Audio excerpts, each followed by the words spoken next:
Agora recebendo o sociólogo Walter Marcos Knezzel Birkner. Vamos falar sobre a importância da sociologia e sobre o livro Sociologia Produtiva que o Walter está lançando. Bom dia, obrigado pela participação, Walter. Seja bem-vindo aqui na Itaberá. Bom dia, Jorge. Bom dia, ouvintes da Itaberá, Bandeirantes FM. Para mim é uma satisfação estar aqui e fico à disposição. Bom, vamos começar falando sobre sociologia, né? Qual a importância da sociologia? O que é a sociologia?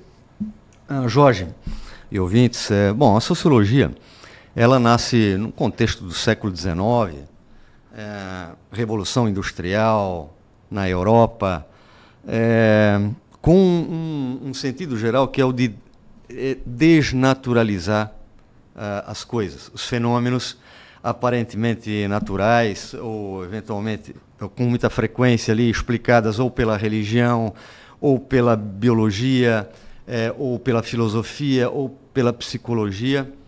E pensadores do século XIX percebem a necessidade de tentar dar um caráter científico às tentativas de compreensão dos fenômenos sociais, que, de maneira geral, até o século XIX, quando tu considera o comportamento dos indivíduos, as explicações até o século XIX, elas são individualizadas.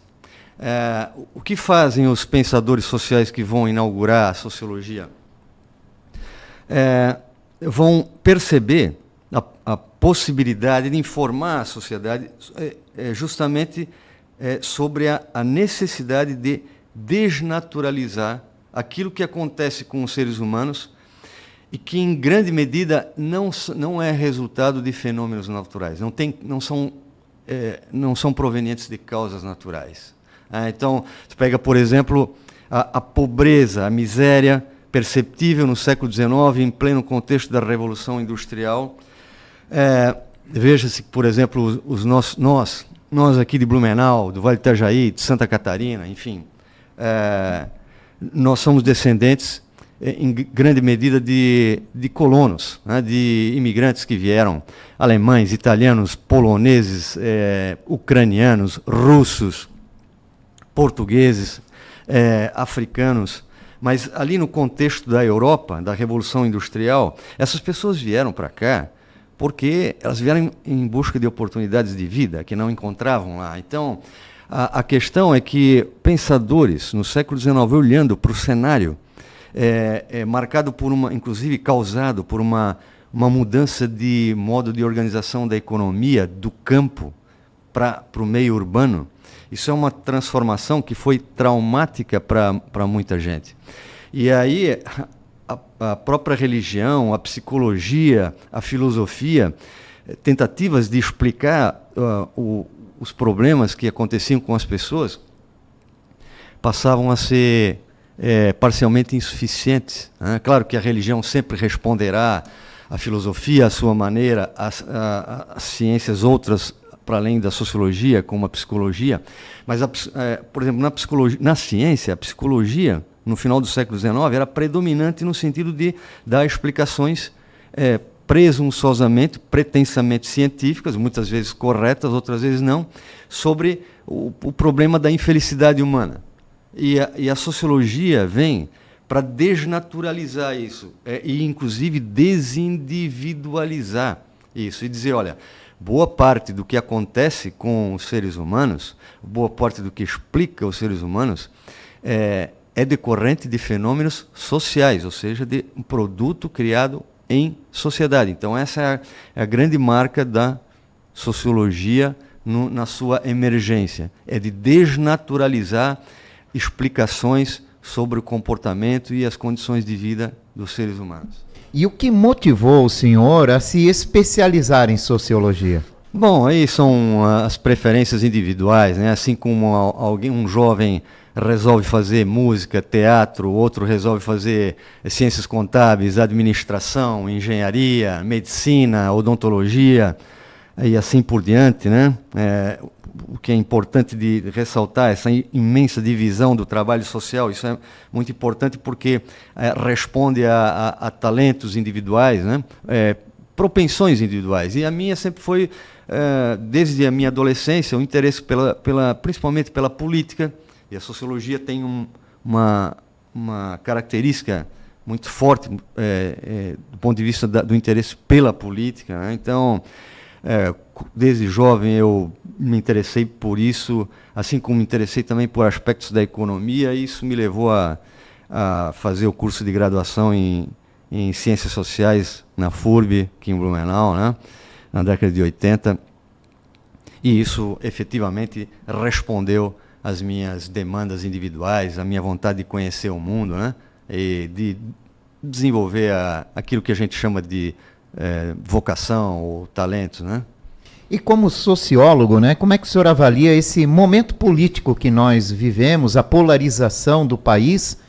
Eu poderia até expandir isso para o mundo, né, que está mais ou menos polarizado nesse sentido de um viés para outro viés. Como é que o senhor analisa todo esse momento que a gente vive político? Bom, tá aí, pergunta importante e difícil de ser respondida, mas somos obrigados a nos debruçar sobre isso. Eu acho que a polarização, né, se formos partir desse ponto, a polarização política, ideológica, ela é uma resposta às insuficiências daquilo que foi sendo produzido em termos políticos, né, ao longo das últimas décadas. Isso faz parte, assim, na sociologia a gente tem até um termo, entre outros, que a gente poderia usar aqui, é a dialética, ou seja, uma dada situação promove determinado produto social, vamos dizer assim, ou político, ideológico, e um movimento de reação a essas ideias é natural. As pessoas pensam de maneira diferente, têm interesses e paixões diferentes, né? E o fato é que, durante muito tempo, ao longo do século XX, nós tivemos experiências autoritárias, antiliberais, e o ápice disso foi o final da Segunda Guerra Mundial, quando então o Ocidente, pelo esforço intelectual e político, vai construindo consenso em torno da necessidade de criar instituições democráticas, liberais, e isso avança em vários sentidos, no sentido dos direitos humanos, dos direitos políticos, sociais. Tudo isso faz parte do processo evolutivo da humanidade, com, enfim, passo de caranguejo, 2 para frente, 1 para trás, mas chega um certo momento em que as pessoas percebem uma desconexão entre os representantes de todo um movimento histórico, né, que chega um determinado momento, parece que não respondem mais devidamente às demandas de uma boa parte da sociedade, e aí a gente precisa lembrar, a história é dinâmica, as sociedades são dinâmicas, notadamente em ambientes de democracia liberal, como os nossos, né? As pessoas se educam mais, se instruem, passam a ter uma noção ampliada daquilo que consideram seus direitos individuais e coletivos e vão reivindicar isso. E os agentes políticos que representam a sociedade, eleitos democraticamente, precisam responder a isso. Mas acabam, não, em determinados momentos, por circunstâncias, né, que são, aparentemente, elas se repetem ao longo da história, há uma espécie de esgotamento. E aí eu te digo, boa parte das instituições democráticas, dos valores da liberal democracia, eles apresentam um certo esgotamento. E eu digo isso com um certo cuidado, para não parecer um julgamento de valor aqui. Não é que eu goste ou não disso ou daquilo. Mas a boa parte dessa polarização, que é inclusive internacional, e muita coisa o Brasil acaba simplesmente de um lado ou de outro copiando, principalmente dos Estados Unidos, né? Mas isso também reflete, em boa medida, a realidade de uma sociedade muito dinâmica como a brasileira, que tem muitas coisas para resolver, e certas instituições políticas construídas e preservadas ao longo do tempo, inclusive por aqueles que conquistam o poder em nome do povo e procuram se manter no poder, usam e eventualmente abusam de palavras, de termos, de instituições como democracia, justiça social, isso, aquilo, e a sociedade de alguma maneira percebe que nem sempre isso é usado da maneira mais honesta. Então, só para concluir, Jorge, acho que é uma pergunta que sempre será importante e sempre será atual. Os conflitos contemporâneos fazem parte também, Jorge, de uma ascensão, né, de um ressurgimento de um pensamento conservador.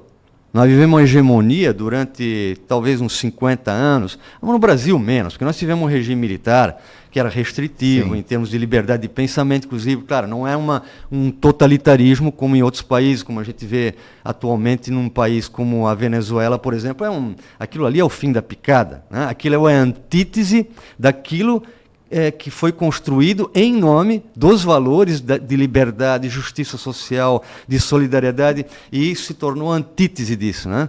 Então, mas a gente passou, depois do regime militar, no início da década de 80, então lá se vão já mais de 40 anos, em que a gente redemocratizou e houve uma hegemonia por conta de algo que, se eu tiver mais um minuto, eu vou te dizer. No século XIX, o grande descontentamento com relação às condições sociais da maior parte da humanidade, ali no contexto da Revolução Industrial, principalmente, uma grande saída seria a revolução pelas armas. Ao longo do século XX, alguns pensadores, inclusive um italiano chamado Antonio Gramsci, teve uma grande influência no pensamento que a gente pode chamar aqui de progressista, né? No sentido de dizer, olha, não é pelas armas, será pela palavra.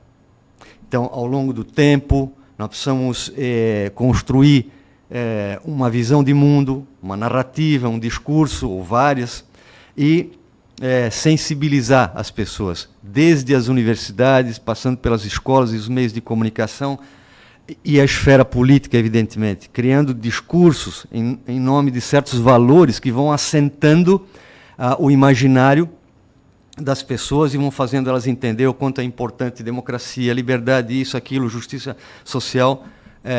O que acontece ao longo do tempo é que as pessoas começam a se manifestar por insatisfação aos exageros, aos desmandos daqueles que falam em nome dos melhores valores.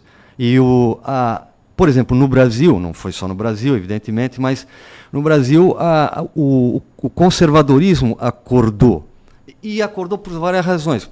Por aquilo que de fato manifestou em termos de descontentamento, mas também despertou em termos de leitura. Porque o que alguns pensadores e jovens inteligentes começaram a entender, descontentes com esse curso da história e reagindo de maneira conservadora em nome de certos valores, bom, a primeira coisa que a gente tem que fazer é aquilo que o falecido filósofo, o professor Olavo de Carvalho, que ministrou aulas para muita gente, formou muita gente com um pensamento conservador, mas dizendo, olha, vocês, meus alunos, têm que fazer a mesma coisa que a esquerda fez durante décadas, que é ler livros. Vocês precisam ler o mundo, não adianta pedir para fechar o Congresso, isso, aquilo, porque isso é descabido. É preciso ler o mundo, entender o mundo e então reagir contra as adversidades, para dizer o mínimo aqui, né? Bom, vamos falar um pouco do livro que o senhor está lançando, Sociologia Produtiva, né? O que é essa obra? O que o senhor pretende com essa obra que o senhor está lançando? Jorge, então é o seguinte, aquilo que eu disse aqui de alguma maneira, dentro disso, a sociologia teve uma responsabilidade histórica, um papel. Foi o de ver o mundo de uma determinada maneira e descrever isso, analisar isso, né, interpretar e apresentar isso como uma verdade científica, em grande medida válida, em certa medida questionável. A sociologia se tornou, ao longo do tempo, por se preocupar com a desigualdade, que era a questão que mais chamava a atenção, e até hoje chama a atenção, e isso de forma justa, sim, chama atenção a desigualdade social que no século XIX era muito maior do que hoje. Então, ao longo do tempo, embora não seja exclusivo da sociologia isso, mas uma grande parte, e a sociologia brasileira está marcada por isso, foi marcada por uma preocupação em denunciar sistematicamente, geração após geração, as desigualdades sociais e tentar apontar as causas da desigualdade. E aí a sociologia se torna, no Brasil, em boa parte do mundo, uma ciência da desigualdade social. Eu vou usar um outro termo. Se ela é uma ciência preocupada com a desigualdade social, em apontar as causas, de uma maneira ou de outra, de maneira mais explícita ou implícita, ela vai sugerir também a necessidade de distribuição da riqueza socialmente produzida. E essa é a característica da sociologia hegemônica no Brasil, há décadas. E isso me chama a atenção. Eu sou sociólogo, sou professor de sociologia, e em algum momento isso começou a me incomodar. Por quê? Porque a sociologia não é exclusivamente, assim como muitos entendem, professores e alunos universitários do ensino médio, que a sociologia tem um compromisso exclusivo em denunciar a desigualdade social e combater a desigualdade social, propondo a distribuição da riqueza gerada. O que eu, ao longo do tempo, percebi foi que a sociologia, muito além de ser capaz de explicar a desigualdade social, é também a geração de pobreza. Ela, pelo contrário, também ela é muito capaz de apontar os fatores geradores de riqueza da sociedade, de explicar como que uma sociedade é capaz de se desenvolver. E aí, vou direto a um exemplo aqui. Nós que vivemos em Santa Catarina, que é, nesse momento, eu digo no meu canal do YouTube, no SC Think Tank, Santa Catarina não é a bola da vez. Santa Catarina é a bola 8. É o estado, nesse momento, talvez não seja daqui a 20 anos, não quero ser tão presunçoso assim, até porque tem estados brasileiros aí no centro-oeste, Goiás, Mato Grosso do Sul, que serão possivelmente estados muito desenvolvidos e seguirão talvez o caminho de Santa Catarina. Mas Santa Catarina é o estado mais promissor hoje do Brasil, considerando todos os quesitos daquilo que a gente entende de maneira mais ampla, o que é uma sociedade desenvolvida, embora a gente tenha lacunas e desafios a superar, sempre é verdade, claro.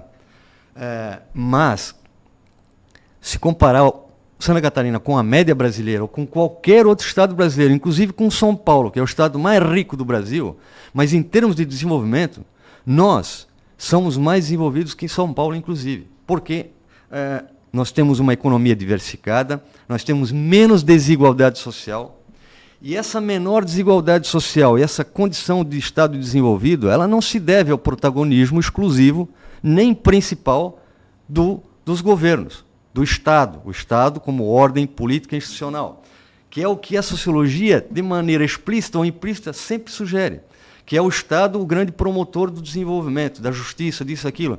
Mas, peraí, Santa Catarina é o estado que tem o menor índice de desigualdade do Brasil, o índice Gini.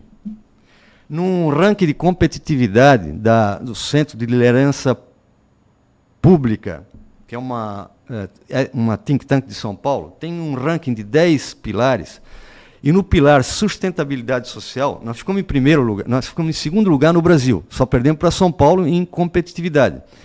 E em 3 quesitos, 3 pilares, nós ficamos em primeiro lugar. Um deles é segurança pública. Está aí um tema muito importante e muito atual de a gente discutir, inclusive do ponto de vista sociológico. Isso me preocupa muito, Jorge, pelo que aconteceu semana passada em Florianópolis e tal. E essas coisas precisam chamar muito a atenção da gente, a gente precisa reagir rapidamente a isso. Bom, mas ainda estão em primeiro lugar, imagina o resto do Brasil, então.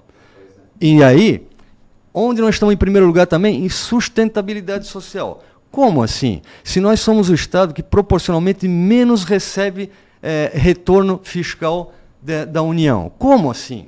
Se nós somos o Estado que menos sofre, menos tem intervenção da União no sentido de promover a justiça social. como é que Santa Catarina é o estado mais desenvolvido em termos de sustentabilidade? É por causa do seu capital humano.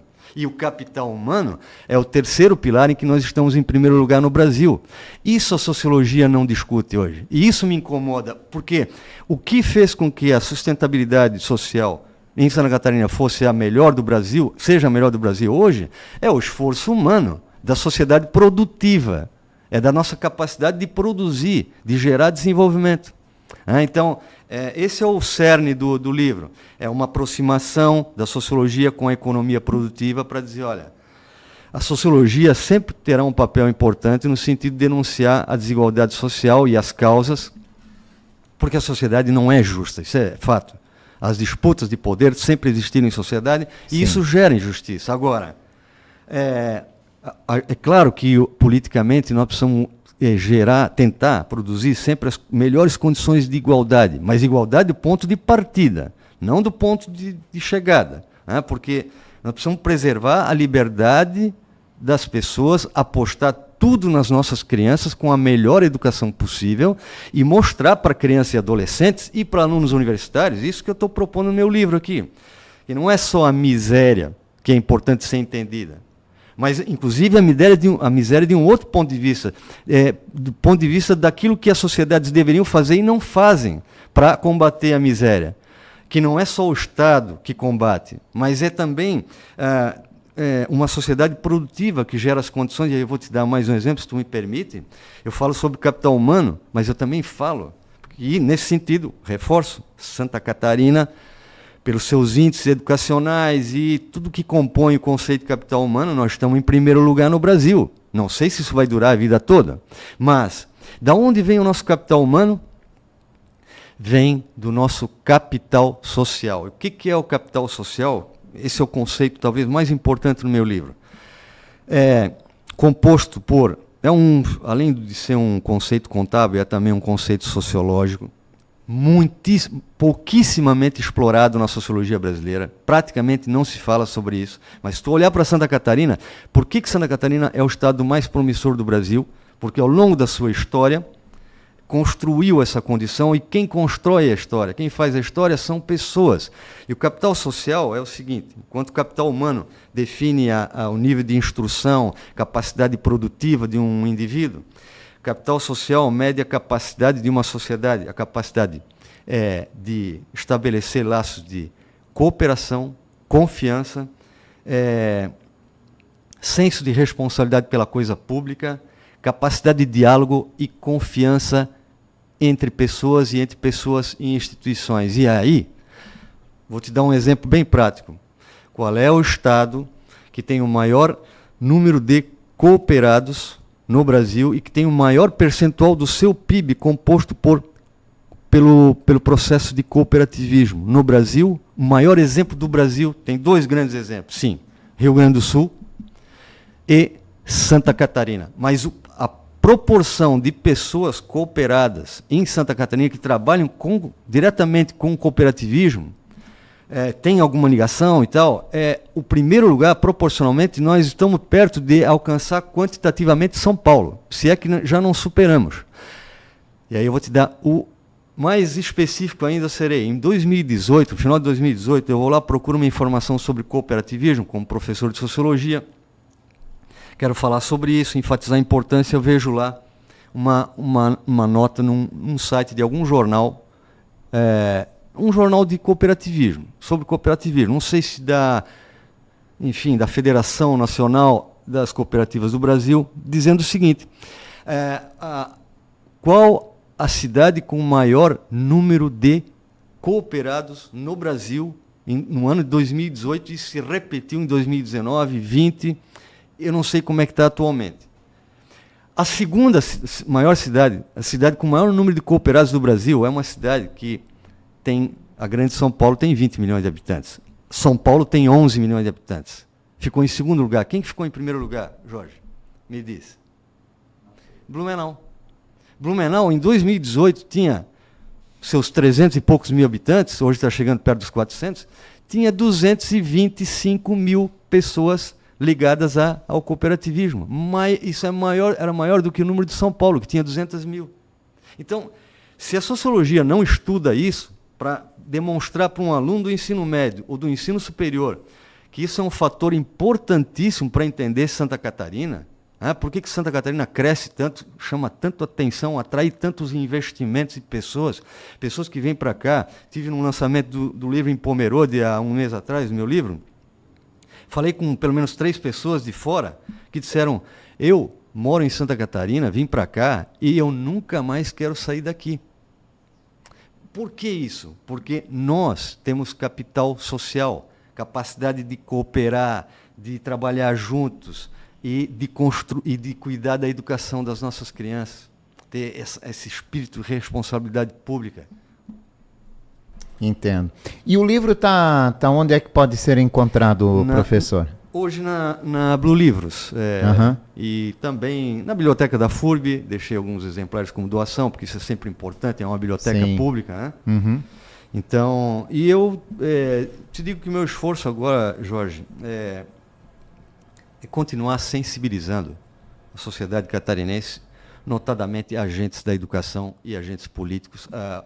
O vereador que esteve aqui agora mesmo, Jovino Cardoso, falou, tu perguntasse para ele quais são as prioridades, a primeira que ele elencou é a educação.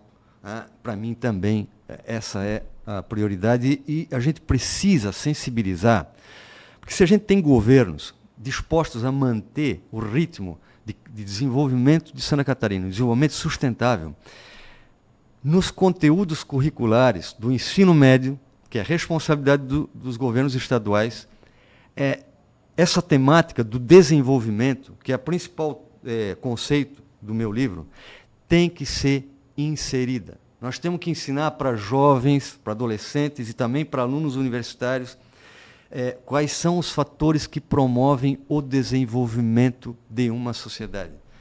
E aí, é evidente, né? Não precisamos insistir nisso, o maior chavão é a educação. É através da educação que tu sensibiliza, faz as pessoas racionalmente entenderem. Então é por isso que Santa Catarina é a sociedade mais desenvolvida? Bom, então a gente pode reproduzir isso se a gente se comportar dessa maneira. Então, essa é a minha preocupação, é disseminar, sensibilizar, chegar, inclusive, nos agentes políticos que têm ligação direta com governos, dizer, olha, está aqui, eu me predisponho a falar sobre isso quantas vezes for preciso, de maneira voluntária, porque eu tenho uma preocupação e, ao mesmo tempo, um compromisso com a educação e com a escola. Tá certo. Professor, obrigado pela participação do senhor, sucesso com essa nova obra. Jorge, eu aqui agradeço a oportunidade de estar aqui, pela atenção que tu me desse, e estarei sempre à disposição. Deixo o livro aqui para a biblioteca da Rádio Taberá Bandeirantes, que eu ouço quase que diariamente, principalmente teu programa. Isso é muito bom, porque o debate público é um elemento essencial para o desenvolvimento de uma sociedade. Isso também está enfatizado no meu livro. Um grande abraço, bom dia a todos os ouvintes. Walter Marcos Knesel Birkner, sociólogo, professor, falando aqui sobre a importância da sociologia e sobre o livro Sociologia Produtiva.